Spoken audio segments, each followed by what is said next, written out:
What's going on, guys? It's Greg here, aka NYPrepper. It is Friday, November 1st, 2024, and I have an emergency alert to share with you guys. Right now it is 15:03 Eastern Time here in the United States, and we have some major breaking news coming in from the Middle East. So, three sources in Iran told the New York Times that Iranian leader the Ayatollah Khameini ordered Iran's Supreme National Security Council on Monday to prepare for an attack on Israel in response to Israel's latest strike. The Ayatollah Khameini issued this order after learning about the amount of damage caused to Iran's missile production sites and air defense systems. These sources said the Ayatollah Khamenei said that the dimensions of Israel's attack and the number of its casualties are very large and cannot be ignored, and failure to respond to this attack is interpreted as admitting defeat. It is also reported that senior military officials in Iran have already drawn up a list of dozens of military targets for an attack on Israel, but the attack will most likely take place after the U.S. election, as Iran fears that such an attack could improve Trump's chances of winning the election. So, very interesting news coming out of Iran. Three sources in Iran telling the New York Times that the Ayatollah Khamenei has ordered a strike on Israel. So, it's a matter of when and not if. And we currently have U.S. nuclear forces on high alert. What you're looking at here are three B-52 nuclear bombers airborne over Texas and Arkansas and Louisiana, and also a Boeing E-6B Mercury, which is a nuclear war command and control plane, doing loops over the Gulf of Mexico, communicating with our submerged nuclear-armed submarines. And last night and today, we've had a lot of nuclear codes transmitted by U.S. nuclear forces to strategic assets.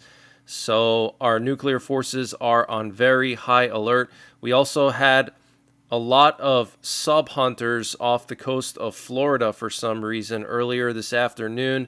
You can see here 5 P-8 Poseidons all took off at the same time from Jacksonville, which is their home base, and they went out into the Gulf, and then they came back and landed. Not sure what that was about. And then there was another one off the coast of Melbourne. So still a lot of sub-hunter activity off of Florida. And the advisor to Ayatollah Khamenei said, "We now have the technical capabilities to produce nuclear weapons, and only the leader's fatwa currently prohibits them." Okay, so basically he's saying Iran has the capability to produce nuclear warheads, but the Ayatollah Khamenei has put a prohibition on developing them, but that could change. Okay, like I warned you guys, that could change. Iran could supercharge production of nuclear warheads, which would be a disaster because Iran has so many places that they could store those warheads, just like they have so many places where they store their ballistic missiles. And Mossad, the Israeli intelligence agency, confirmed that Iran is preparing to attack Israel, and the attack could come from Iraqi territory as well. Basically, Iran would use proxies in Iraq, and Iran is threatening to destroy Israel's water desalination facilities, where 80% of all of Israel's drinking water comes from. And an Israeli military source told CNN that Israel is at a very high level of readiness for a response from Iran. And the leader of the IRGC, Hossein Salami, said on Thursday that Iran's response to Israel's recent airstrike will be quote-unquote unimaginable. Wow. And there's reports coming in from Iran that they've already started transporting missile launchers around Iran. And Israeli Channel 14, citing U.S. sources, reported that Iran will strike before the end of next week. And the Israeli Homefront Command, that's like the Israeli Civil Defense, will hold a special situational assessment today. And the Israeli Home Front Command, which is like Israel's civil defense agency, held a special situation assessment last night about the situation with Iran. And an Iraqi source reported that Iran is preparing for a response against Israel and is clearing the airspace over its launch bases. One of the expected locations for the launches, according to the source, is the Shiraz missile facility. And some Iranian sources said that the expected Iranian response to the Israeli strike will be named K-Bar. Very interesting. I don't know what that means. And U.S. Secretary of Defense Lloyd Austin held a phone call last night with Israeli Defense Minister Yoav Gallant to discuss the threat of Iran to Israel and U.S. personnel across the Middle East. And Lebanese political sources told Al Arabiya that they expect greater escalation with Israel in southern Lebanon in the coming days following the failure of ceasefire talks. And I want to just turn your attention to Europe and Asia now. So Secretary of State Antony Blinken said that there's 8,000 North Korean troops in Russia's Kursk region. This is the part of Russia that Ukraine has invaded, and they are now occupying part of that territory. So 8,000 North Korean troops are there right now, according to Antony Blinken. And the North Korean Foreign Minister Cho Sun-hu called Russia's full-scale invasion of Ukraine a quote-unquote holy war during a visit to Moscow yesterday and today. In the past week, the Russian Federation has gained more territory in Ukraine than in all of 2024, according to Bloomberg. So Ukraine is losing territory quickly. And the Russian army claims to have captured the village of Lyanodivka in the Donetsk region of Ukraine, that's eastern Ukraine. Russia is surprised that Turkey continues to transfer weapons to Ukraine, although it wants to play the role of a mediator between the parties to the conflict, Russian Foreign Minister Sergei Lavrov said. And negotiations between Ukraine and China are underway to expand agricultural exports. Very interesting. And Poland has started construction of their defense line along the borders with Russia and Belarus. The Eastern Shield defense line will consist of 800 kilometers of ditches, defense fortifications, minefields, and anti-tank obstacles. It will cost the equivalent of about $2.5 billion US. And just so you guys know, Poland is paying for this by themselves. And the United States will increase the presence of its forces on the Korean Peninsula. This was stated by the U.S. Secretary of Defense Lloyd Austin yesterday, and this is in response to the recent ballistic missile test that flew 7,000 kilometers straight up into space, which is absolutely insane, which means its normal trajectory would be like over 12,000 kilometers. So basically, North Korea can reach anywhere in the world. And this update was sponsored by My Patriot Supply. Guys, My Patriot Supply has brought back their discount on their 3-month emergency food supply. And to get the deal, you got to go to preparewithNYPrepper.com. The link is in the description below this video. But they have 3 months of freeze-dried food with a 25-year shelf life packed into rugged, watertight buckets that you can easily store in a small room for just $700 with free shipping included, and they ship very fast. Also, they're including some freebies. They're going to include a survival Bible, a 424-page survival book, an ultimate preparedness checklist, a natural disaster field guide. They also have a disaster replacement warranty, so if your food gets destroyed in a natural disaster, they will replace it for you with no cost. And also they have a 30-day return policy, no questions asked. So check out My Patriot Supply. Use the link preparewithNYPrepper.com to get 25% off of their 3-month emergency food supply, free shipping included. And the link is in the description below this video.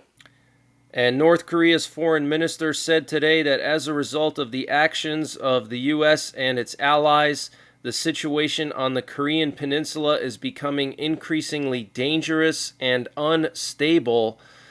And 2 Pennsylvania counties have identified an Arizona-based company as the source of thousands of last-minute voter registration applications that they are investigating. The company Field and Media Corps, which conducts voter registration and outreach programs, is run by Francisco Harita, a Mesa councilman and a longtime voting activist in Arizona. In Monroe County, Pennsylvania, around 30 forms the company was responsible for submitting, which also included mail ballot applications, were irregular and included what the district attorney's office described in a Facebook post as several that were fraudulent, as they were not authorized by the persons named as applicants. In at least one example, the named applicant is in fact deceased. District Attorney Mike Mancuso wrote in the Facebook post saying several of the forms he described as fraudulent had been traced to a specific person. In a press release Wednesday, York County said that of 3,087 applications under review, it found that roughly 47% were legitimate, 29% had incomplete information, and 24% were undergoing further review by the York County District Attorney. So very concerning, guys. We got some voter fraud going on in Lancaster County, York County, and Monroe County, Pennsylvania. This is in south central Pennsylvania, southeastern Pennsylvania. That's where Amish country is. And that's actually a very critical part of the country in determining who's going to become the next president, because some of those counties, especially York County, is a swing county, and so that could potentially swing Pennsylvania as a whole one way or the other to go for Trump or Kamala Harris. So this is very, very concerning, guys. And the White House altered the transcript of Biden's garbage remarks about Trump supporters despite a stenographer's concerns. So we know the White House altered that transcript, okay, where he basically called Trump supporters garbage. Absolutely insane. Want to share with you guys some more footage and flight paths. So what you're looking at here is a NATO AWACS plane that was flying just north of Cyprus, doing loops here, keeping an eye on this whole region of the world, the Eastern Mediterranean. Also, a Turkish Air Force TB2 drone was patrolling this area here, okay, just north of Cyprus. And here we have a picture that was shared by the Polish Prime Minister Donald Tusk showing this defense line being built. You can see this massive trench here. Looks like either an infantry trench or an anti-tank trench that the Polish military has started to build along the border with Russia and Belarus. Very serious situation there. And here we have another reconnaissance plane off the coast of Kaliningrad. And also in this area, the U.S. Harry Truman aircraft carrier was recently doing exercises with NATO forces right here in the Baltic Sea. And then we also had a Spanish Air Force heavy military cargo plane arrive in southeastern Poland, probably has weapons for Ukraine. And then we had a lot of reconnaissance over South Korea last night. Here you can see 2 South Korean reconnaissance planes patrolling the border with North Korea. Here we have a video coming out of South Carolina where a guy goes in to vote. This is for early voting. And he was wearing a Trump hat, a Make America Great Again hat. And the people working at the voting station told him he has to remove his hat before he can vote, which is illegal. They cannot do that. But let me play this for you. Absolutely insane. But you're not gonna hear it. You fucking bitch. Oh, that's no reason. Yeah, I'm gonna let her sir. Wow. Listen, don't cuss. This is my motherfucking right here. Wow. Why is it defending you? It's like it's not. I ain't been shut the hell up and let me vote. Okay, Jamie. Okay, we ain't got nothing else to say. We ain't got nothing else to say. Wow. We're gonna move on. Next thing. There it is right there. No. Wow. Oh, wow, God. Oh. Don't do that. Wow. Wow. Wow. Wow.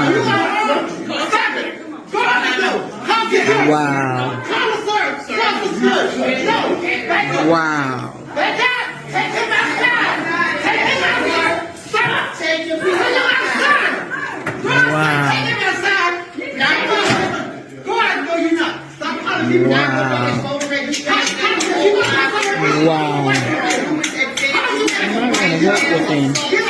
May want to help with him. Wow, absolutely insane. Looks like she hit him. Look. Don't do that. Oh, God. Oh. Wow, look. She just hit him. Watch this. Oh, God. Oh. Wow, God. Oh. Oh. Wow, God. Wow, absolutely crazy, guys. But that's the latest breaking news that I have. Just keep preparing. Things are about to get crazy. We have the election next week. We have Iran and Israel about to go at it again. We have North Korea getting ready to attack South Korea. We have Russia building up their forces along the border with Lithuania and Poland. Poland building this historical defense line, the largest defense line in Europe when it's going to be completed. Okay, just let that sink in. The largest defense line in Europe since World War II. Okay, hundreds of miles long. Absolutely insane. But that's the latest breaking news that I have. I will be covering the election next Tuesday. I will be live all day and all night covering all the craziness. Also, follow me on Telegram and Twitter. I post all my updates over there. So if you follow me over there, you'll never miss an update. And the links to my Telegram and Twitter are in the description below this video. And until the next time, take care, God bless, and don't forget the 3 Ps. Prepare, practice, and